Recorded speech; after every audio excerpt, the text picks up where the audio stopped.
Hello, I'm Bill Hanlin. I'm a agent with the North Carolina Cooperative Extension Service. I deal mainly in horticulture, and my specialty is tree fruits. I work in two counties. I work Wilkes and Alexander, and that is because most of the tree fruits are grown between Wilkesboro and Taylorsville. We grow apples, which is the main crop. We grow peaches, nectarines, Asian pears. Some growers grow persimmons, so we grow a wide variety of tree fruits in this area. Ronald asked me to talk a little bit about the history of why we graft. Everybody knows the story of Johnny Appleseed, where he would spread the apple seeds wherever he went and encourage people to grow apples. The problem is with apple seeds is that most apple varieties need to be cross-pollinated.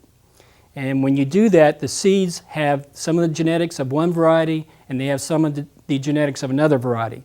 So if you put that seed in the ground, you're probably not going to get the apple you think you're going to get. This is not bad if you're just planting one or two trees. And in colonial times, they got what they got and they were happy to get it.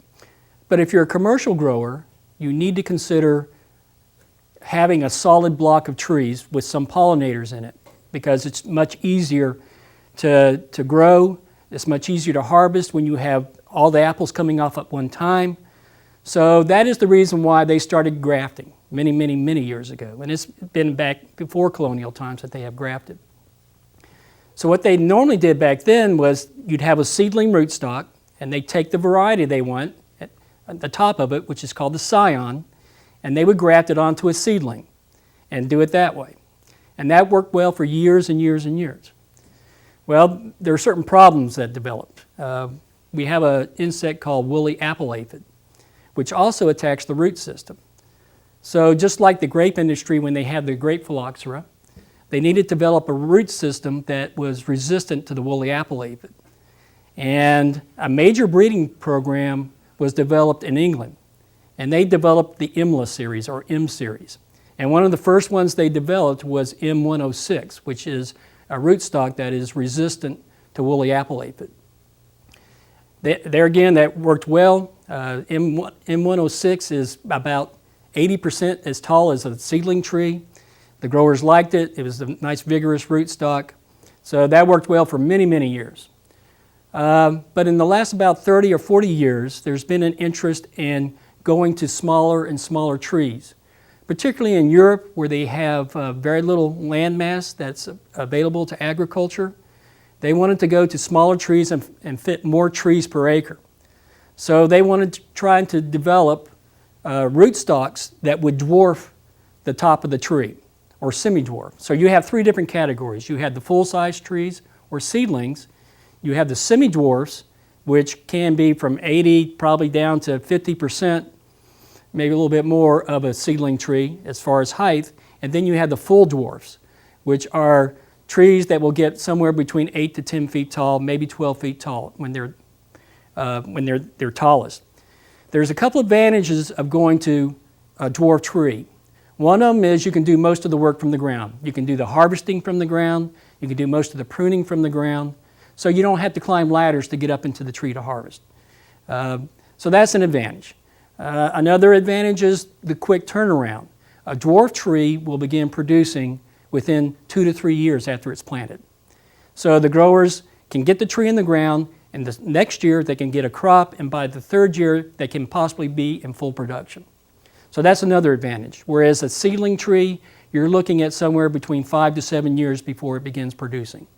So that's a major advantage for some growers. There are some disadvantages with a dwarf rootstock.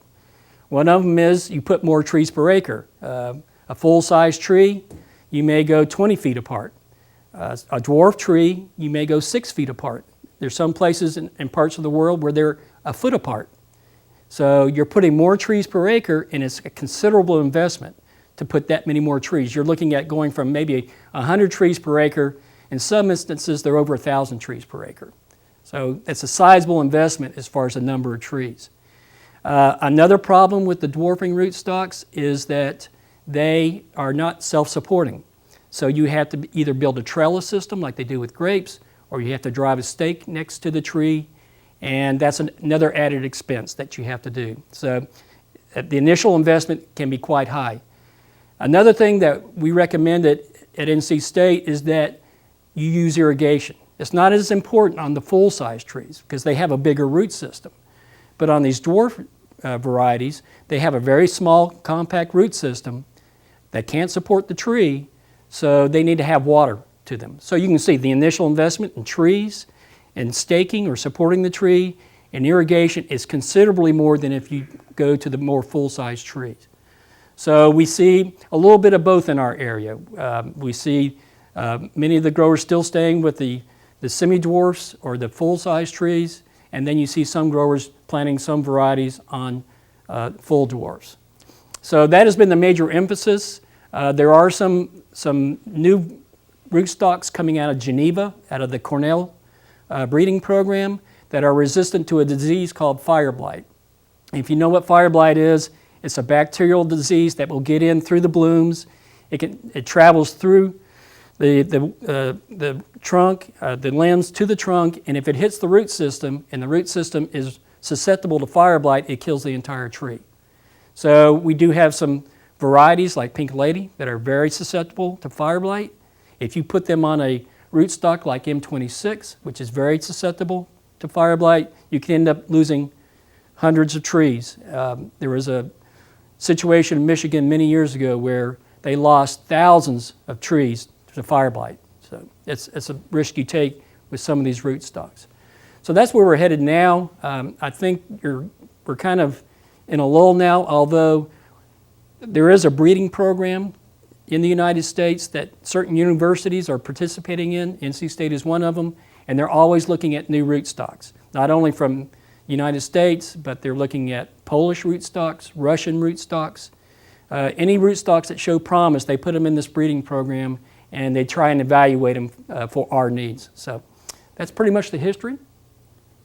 If there are any questions. Do you have any questions for Bill?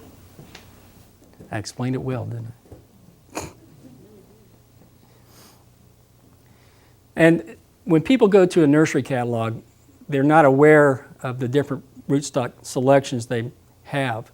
So just keep in mind, do a little research and determine what rootstock you want before you go. If you order from a nursery catalog, make sure you know what you want, because they have a lot of different combinations of varieties and rootstocks.